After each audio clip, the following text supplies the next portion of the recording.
Hey, good morning. I'm Paige Browning. It's Wednesday. This is Seattle Now. Kenji Lopez-Alt loves food. It's not surprising, as he's one of the biggest voices in Seattle's culinary scene, but he also loves music. He paired those two loves together for an event on Friday night, Tasting Notes. It will be indulgent. Last year, we broke the world record for largest simultaneous chocolate tasting, wow. And we're going to break it again this year. Patricia Murphy will talk with him and musician Tessa Lark in a minute, but first, let's get you caught up. Bryan Kohberger is scheduled for sentencing this morning.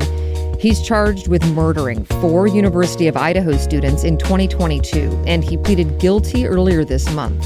As part of his plea deal, Kohberger will avoid the death penalty, but may serve the rest of his life in prison. Kohberger's motive is still not clear. Candidate Survivor's back, a game show for local candidates for office with out-of-the-box tactics to get younger people into Seattle politics. You want out of the box? This year's event is Dungeons & Dragons themed, and candidates will lip-sync battle. Survivor between candidates for Seattle's mayor, city council, and city attorney. It's free tomorrow night at Neumos on Capitol Hill. And in sports news, Mariners legend Ichiro Suzuki will be inducted into the Major League Baseball Hall of Fame on Sunday. He owns the single-season hit record with 262 and won 10 Gold Gloves. Suzuki will be the first Japanese player in the MLB Hall of Fame. The official watch party will be at Hatback Bar and Grill Sunday morning. Check back for more headlines on tonight's episode of Seattle Now.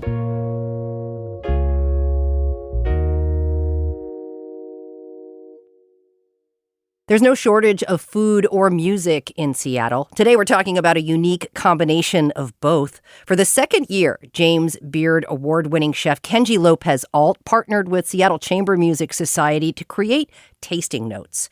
Don't call it a concert or a cooking show because it's more than that. It's a smart, fun exploration live on stage featuring world-class musicians and chefs. Kenji Lopez-Alt is here now with Grammy-nominated violinist Tessa Lark.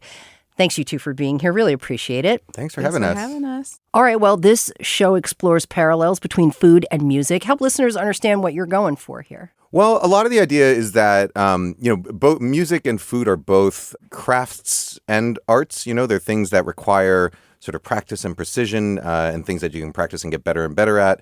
There are also things that I think have broad appeal both for amateurs and professionals and things that most people everybody eats every day. Most people listen to a lot of music every day. So, as forms of sort of artistic expression, I think there are a lot of similarities in them. But I also think that, classical music, for people who didn't grow up in it is it's difficult for people to get into or to understand. And so a lot of the idea of the show is, if you're into food, you can come and explore the food presented by the chefs, and you'll probably learn something about classical music and learn how to sort of listen to it in a different way and think about it in a different way than you have in the past. And the other way around, that if you're into music, you might start thinking about food in a different way because, I think a lot of people think of food as perhaps just like a functional thing, or music is classical music, especially, as maybe just like a background thing, Whereas if you actually start learning how to think about these things and seeing sort of the depth and thought that goes into its creation, both a chef's dish or a musician's interpretation of a work, that you can start to appreciate these on another level. And I think they also just kind of pair very nicely on stage. So we have musicians performing while chefs are doing demonstrations, and then a lot of sort of audience participation and discussion. So it's nice, I think, to have sort of the pairing of the visual element and the oral element. Kenji, let's talk about the genesis of this idea.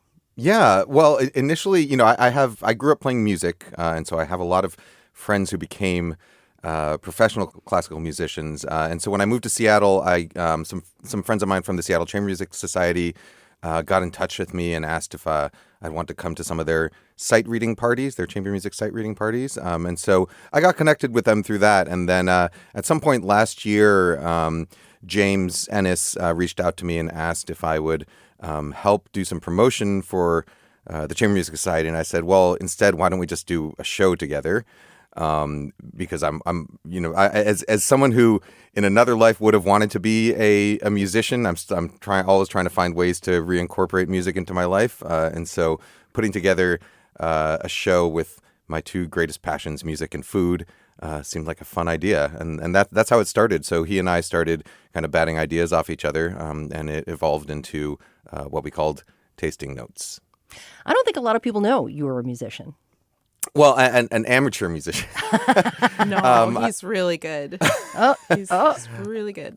I grew up playing violin, and I was actually a composition minor in college. So played violin all through college, and then I've sort of kept it up at an amateur level since then. So I have a little chamber music group in Seattle that we play together, and mainly I play for fun, and I practice now with my kids.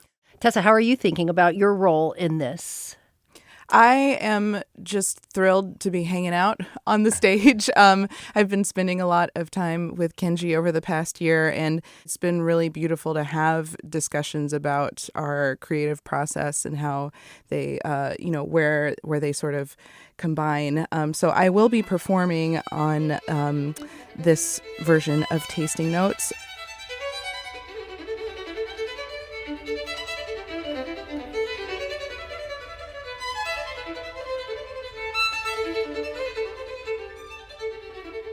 I'll also be presenting a composition of my own and discussing that a little bit and playing with the artistic director, James Ennis, who will be hosting a lot of the discussions and performing a lot of the repertoire, which I've got to say, as a classical player, it's amazing music that is programmed, and it's all really, really fun and easily, immediately relatable music. So I'm really excited about that. It's as relatable as a slice of pizza or chocolate Really? is to our taste buds. Yeah. Okay. All right. Will people recognize any of the pieces? I know you talked a little bit about people maybe not being, indoctrinated into classical music. Are there recognizable pieces? I'm not sure there are. There will be recognizable sonorities, I guess, but it seems like I Kenji think knows the music something is not they're not like obscure, and any classical musician will know these works. Well, there's Mozart and Brahms and Dvorak and names that you'll will recognize. Yeah, but I think really the goal here is not just to do like Handel's Messiah or the Nutcracker, things that everyone knows, but really to introduce people to works that are things that you can immediately latch onto. I think it's a very audience friendly program, and the idea is that as people are listening, they'll be sort of guided as to what to listen to. So there'll be discussion beforehand and afterwards of what we're about to listen to and what we're about to watch the chefs demonstrate, so that it's like a guided listening. So it's almost like you're taking a little tour of these pieces. Well, similar to a guided tasting that a lot of people may have experienced when they go. If you go to a wine tasting and you get little notes on what you should be thinking about as you're sipping this, or how you should be pulling the air in through your mouth. We'll be doing some sort of similar things with regards to both the food that the audience will be tasting as well as the music. So we have some fun sort of interactive things involved with the music that will help people sort of listen to the way different lines fit together, or the way that trying to listen to different parts of the music will give them the different experience, in the same way that, say, when you're eating a piece of chocolate, if you think about the tip of your tongue while you're eating the chocolate, you have a very different experience than if you sort of think about the back of your tongue, even though it's the exact same piece of chocolate. So we'll be sort of trying to do sort of similar things for your ears as we're doing for your mouth. It must have been a really great time putting this together. I wonder what you were thinking when you were trying to come up with it. Were you going for an experience? Tell me a little bit about the process of actually putting it together. Well, honestly, it really is just sort of exploring these two things that I love, food and music, and trying to share that with an audience. But really, it's been a lot of sort of brainstorming, because the idea is that we don't want it to be, for lack of a better word, stupid. You're taking a risk. Did you feel like you were taking a risk the first time around? A bit. I think one of the big risks is that it can end up being kind of cheesy, where it's where There is pizza. there is pizza. Yes, Right? Lee Kendall from Moto Pizza is going to be making pizza for 1,000 people. So Wow. everybody in the Wow. audience gets some that pizza. in itself is a feat. But it's like we didn't want to do things like say, this is French music, so we're gonna cook a French dish. We really wanted to focus more on the creative process behind the musicians and behind the chefs, and a lot on their personal stories and what drives them to do what they do, and what they're trying to sort of express with their art. How things are created from the smallest level, so from a single dish of food, and how a performer might prepare a single piece of music, all the way up to how somebody runs a pizza empire that serves tens of thousands of pizzas a day while maintaining quality, or someone like James Ennis puts together a whole music festival. So that will be part of the theme, but really, the goal of it is to really sort of tell the personal stories of the chefs and musicians and their relation to their art. You have a lot of well-known chefs in this. Yeah. We have Renee Erickson, who anybody who's been in Seattle knows Renee.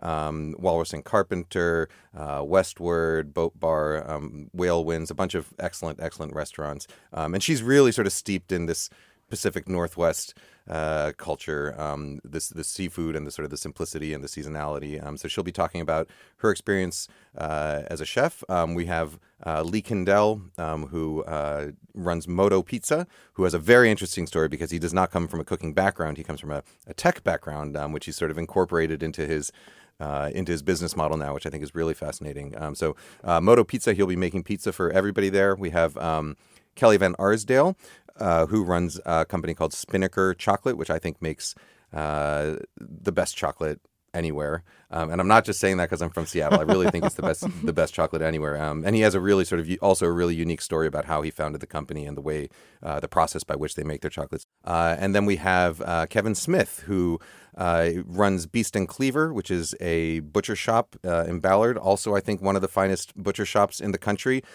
He also has a very interesting story because he was a painter before he became a butcher. But he'll be breaking down a whole pig on stage. Wow. And talking about how he thinks about meat.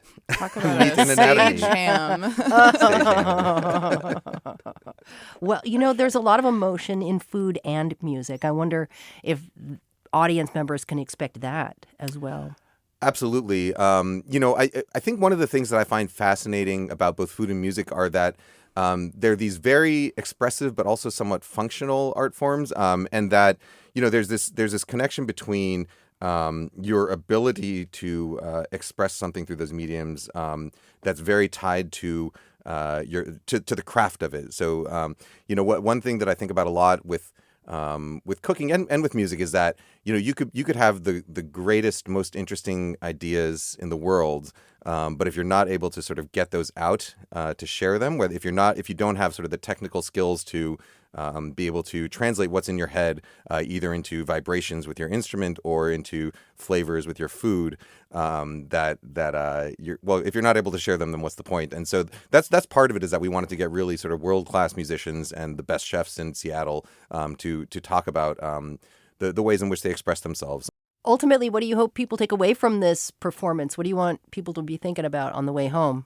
Well, I mean, I want people to be engaged and have fun. I think the goal of both food and music is to get people together and enjoy each other's presence, and to I'm hoping that people who came for the food will go home with a new love for classical music, and people who came for the music will go home with a new love for food. But ultimately, I'm hoping that after seeing this show, the next time someone goes out to a restaurant or the next time someone goes out to a concert, they'll have a different way of approaching that experience and thinking about that experience. So something that I hope will stick with people as they go through life and really sort of help them find a more enriching way to enjoy both of those things. Why do you think there's such a commonality between musicians and chefs? I mean, honestly, I think a lot of it is because of this idea that both of these are sort of expressive art forms that we take part in every day, and that there's a sort of common appreciation for the technicality of the craft and the ability to express oneself in the craft. It's also because musicians tend to travel a lot. At least for me, the best way to get to know a city or a town is by experiencing its food culture. And so musicians travel a lot, and they're always eating out on the road. And so they're always looking for good meals, or to cook good meals, or often they'll stay with host families that want to cook for them. So the musicians don't spend too much time at home, and so they're constantly looking for the next good meal, I think. Yeah. They call us starving artists probably just because our appetites are insatiable. It's not that we're actually looking for food. I think there's also something really special about how food and music, as Kenji's already said, they sort of have, evolutionarily speaking, both food and music sort of have qualities that humans need. And so with food, of course, you need to eat. But with music, the history of song and singing, it actually lowers your stress levels. And, you go to ancient communities and song actually has, survival purpose. And so now, living our privileged and safe lives, we can sort of extend to the artistic, element of these two necessities. And I feel like there's an element of indulgence there, along with this interest in detail, and also incredible work ethic that's also the same between chefs and musicians. So I think the combination of all of that, like the necessity and the survival element, the indulgence, and all of the detail and discipline that's required in it. Food and music also, I think, have real close ties to culture and tradition, and so getting to know, if you want to get to know a culture, you listen to its music, you eat its food, so it's food and music both have a very strong link to time and place and people and culture, and I think that's one of the big parallels. Really appreciate it. Kenji Lopez-Alt, violinist Tessa Lark, thanks so much for coming in. Really appreciate it. Thanks for having us. Tasting Notes is happening this Friday at 7 p.m. at Benaroya Hall. We have a link where you can buy tickets in the show notes. Thanks for listening to Seattle Now. Today's episode was produced by Caroline Chamberlain Gomez and Andy Hurst. It was edited by me, Paige Browning. Our production team also includes Brooklyn Jamerson Flowers, Shane Mailing, Vaughn Jones, and Patricia Murphy. Greg Kramer does our theme music. Seattle Now and KUOW Public Radio are members of the NPR network. I'm Paige Browning. See you soon.